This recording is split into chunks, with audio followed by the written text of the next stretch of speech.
oba abangi abamumanyi era bafukamidde wano kubanga beebaza ate bafukamidde wano kubanga baagala okufuna omukisa ate nga ye bwaweereza nabo baweerereze eddala ebbanga lyabwe lyonna nga bali mu bulamu buno kale bakwatireko kitaka omulungi bakulembere mu byonna era bawe omukisa gwa Katonda Kitaffe Ayinza byonna n'Omwana n'Omwoyo Mutukuvu omukisa ogwo gubakkeko kaakano n'emirembe n'emirembe. Tuli mu kusabira omwoyo gw'omugenzi David Katonga Nsumba, ono taata wa Comrade Ajubi Fred Lumbuye. Yafudde olunaku olw'okwosa eggulo, aziikibwa olunaku olwaleero mu disitulikiti y'Emityana. Tugenda mu maaso n'emmisa emusabira okumusiibula mmisa ye esembayo okusobola okugalamiza omwoyo omubiri gwe Magombe. Butereevu tuli live okumusabira. Ono ye taata wa Lumbuye, Lumbuye tasobodde kubeerawo kuba liisa oluvannyuma ku taata we, kubanga tukimanyi bulungi wano mu Uganda nti okubeera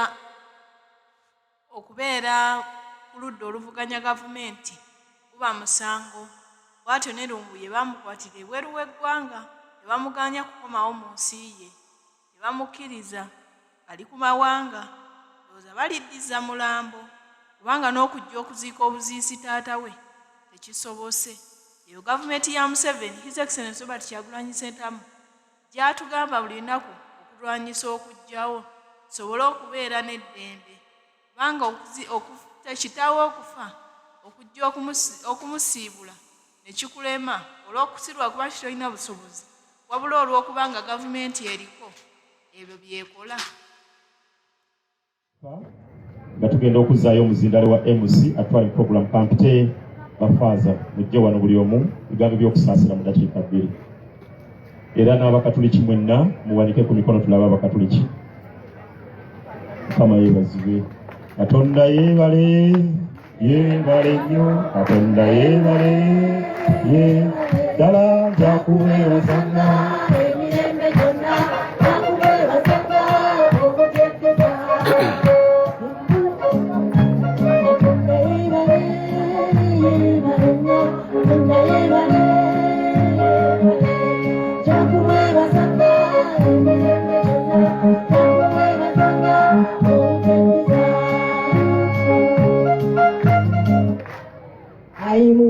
Baseba ne banyabo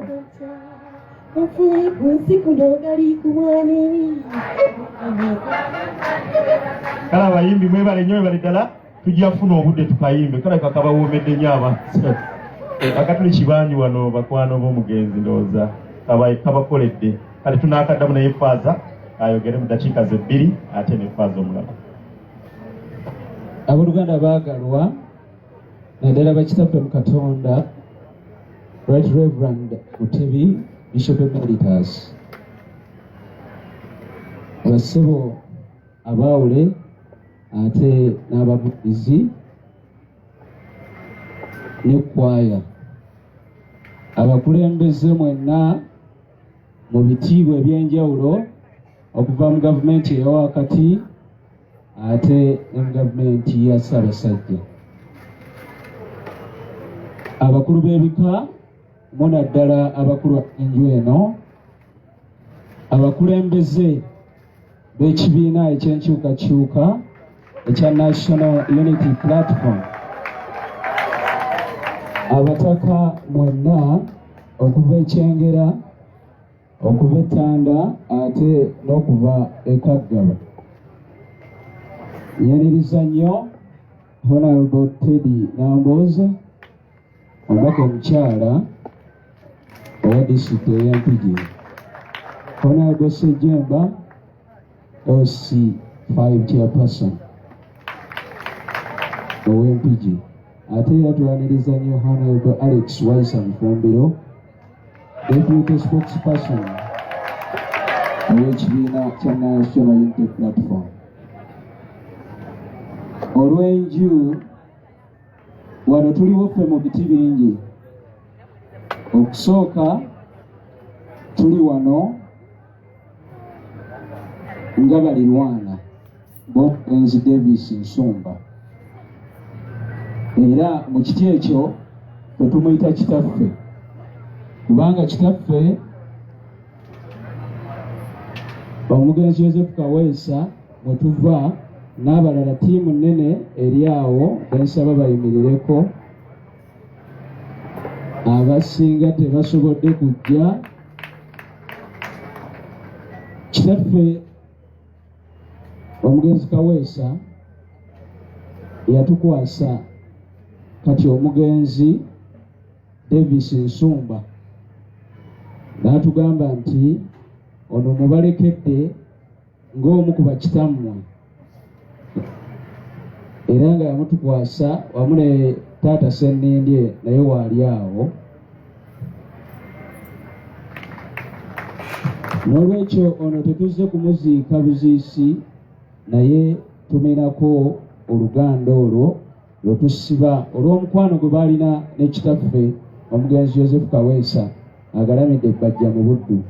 Era tutambudde n'omugenzi ono Davis Nsumba nga tumulabira mu kiti ekyo eky'obuzadde, era atwagadde nnyo, naffe tumwagadde. Era olw'okutwagala okwo, ye abadde musajja mukristaayo, naye olw'okuba yatwagala nnyo ne famire n'atuwayo n'omwana. Waliwo omwana ye Elizabeth Blessing. Mu bulamu omwana waali awo. Omwana oyo mwami Nsumba mu bulamu yamutukwasa nga famire ya Kaweesa, era ye mu Katuliki twamubatiza. Namutukwasa laga nti omwana oyo mubakwasiza. N'olwekyo tubadde n'oluganda olw'ensonga, era tusaliddwa nnyo olwa munnaffe ono. Tujja kwongera okumusabira, kubanga mu nzikiriza zaffe tumanyi nti omufu kyasinga okwetaaga saala. Tukakasa olw'okuba Omukama wa kisa ajja, Omukama oyo w'ekisa ajja kumuggulirawo emiryango gy'eggulu ayingire.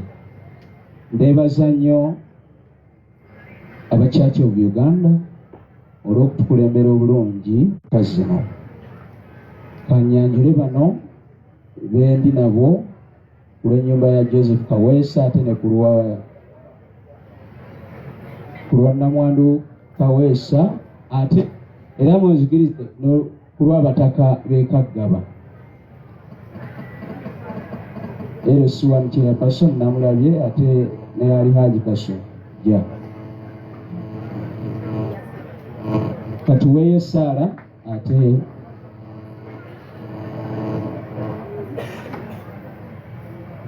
nkomekkereze.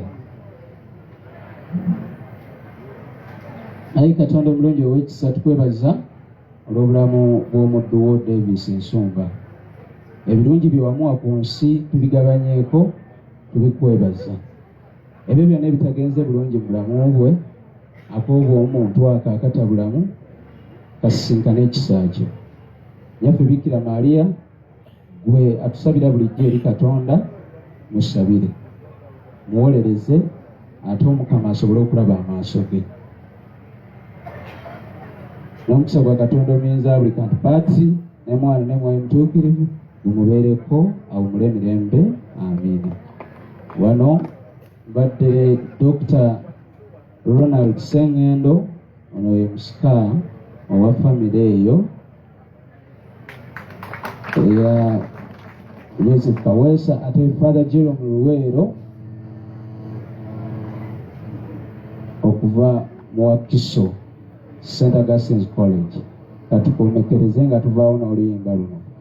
Eggulu y'empeera kigambo kya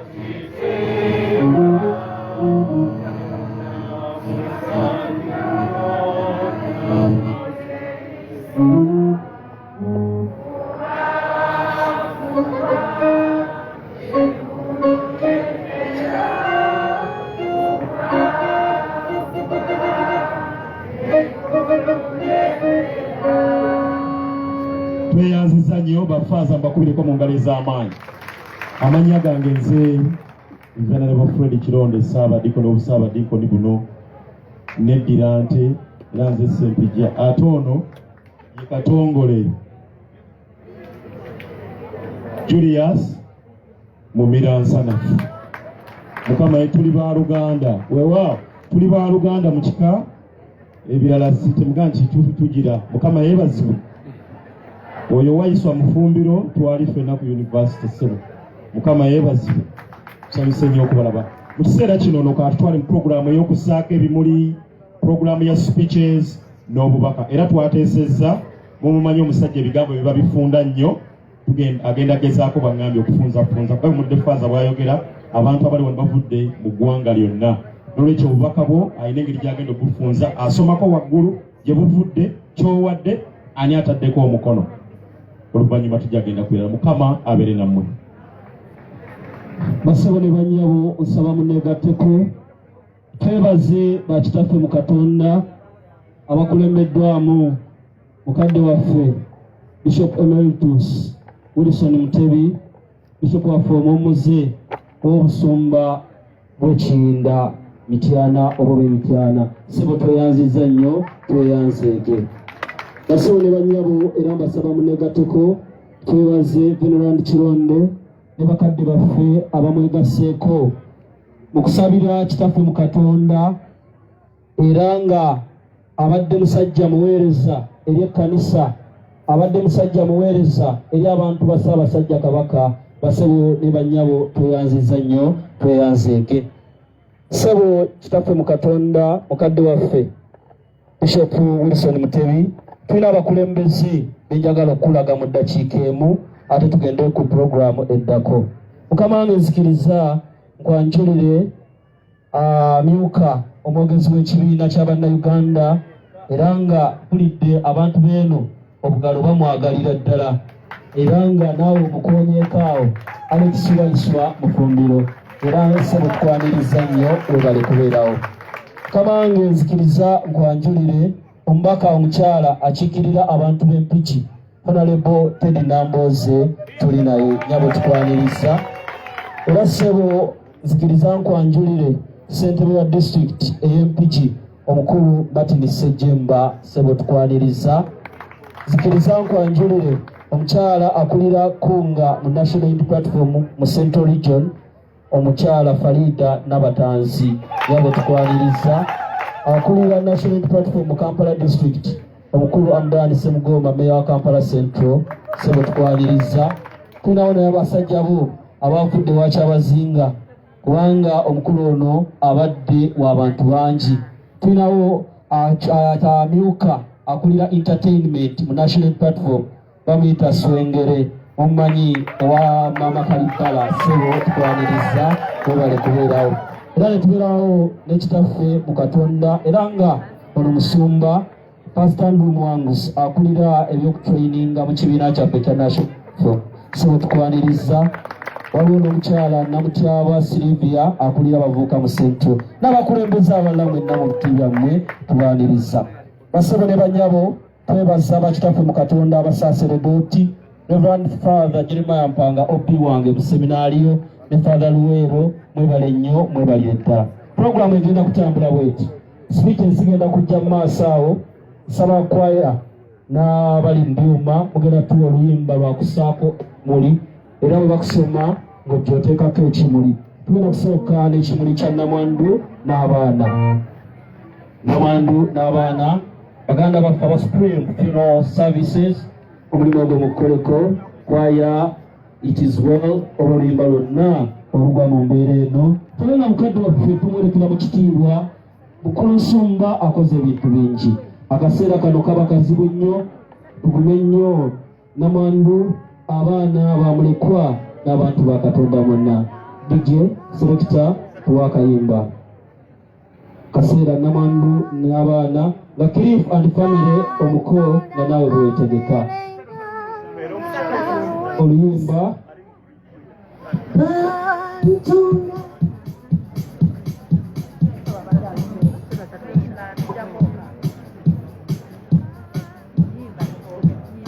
Ah oli ku Mapu Media TV twongera okuba saasira mwenna abali awamu mu kunyolwa Fred Lumbuye Mukama akugumye awamu n'ab'eŋŋanda olwataata okutuvaako kitalo nnyo kitalo ddala we tuviiriddeko mujja tusonyiwa ebyuma byakoze kuva ggulo tebinnawummulako so bigenze ne byekyangamuko katono mujja tusonyiwa awo ke tuvuddeko ko naye tukomyewo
enteekateeka zikyagenda mu maaso mu kuziika taata wa Comrade munnaffe butereevu essaawa ey'okumutwala emagombe eneetera okutuuka abantu beeteekateeka bateekako ebimuli eby'enjawulo abantu ab'enjawulo abaana b'ekibiina ki National Unity Platform babadde basaale okubugiriza mukwano gwabwe Comrade munnaabwe kubanga ono ye tasobodde kubeerawo at least bagenze okumukiikirira okumulaga nti emirimu gy'akola bagisiima era basobodde okubeerawo ku lulwe.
Wow.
Twongera okusaasira Rumbuye Fred omukama akugumye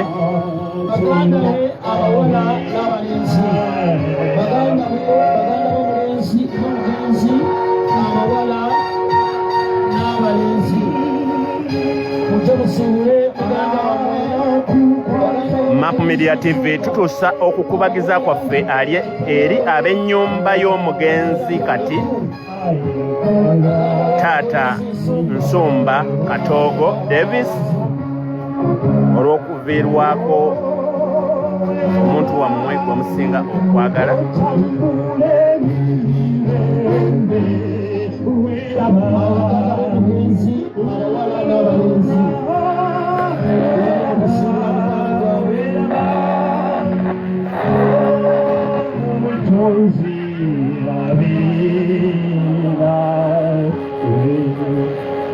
Jakusaba abaganda b'omugenzi abawala n'abalenzi nga bali mu kuteekako ekiruyi jakusaba abajjinja Kalongo Boys and Girls Association abajjinja Kalongo Boys and Girls Association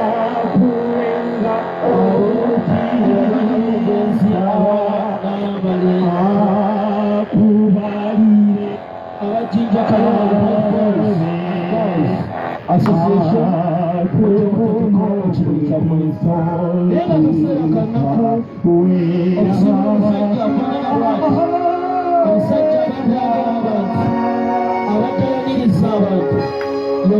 Nsumba kiseera kya nnaku abajjinja Kalongo Boys and Girls Association omugenzi Nsumba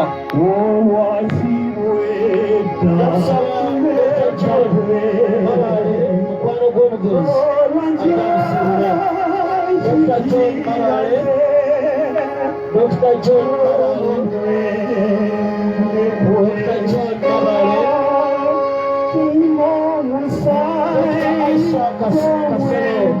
Dr. Aisha Kasolo yaweziwe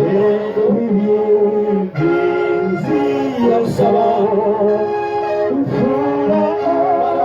Dr. John Mabale Dr.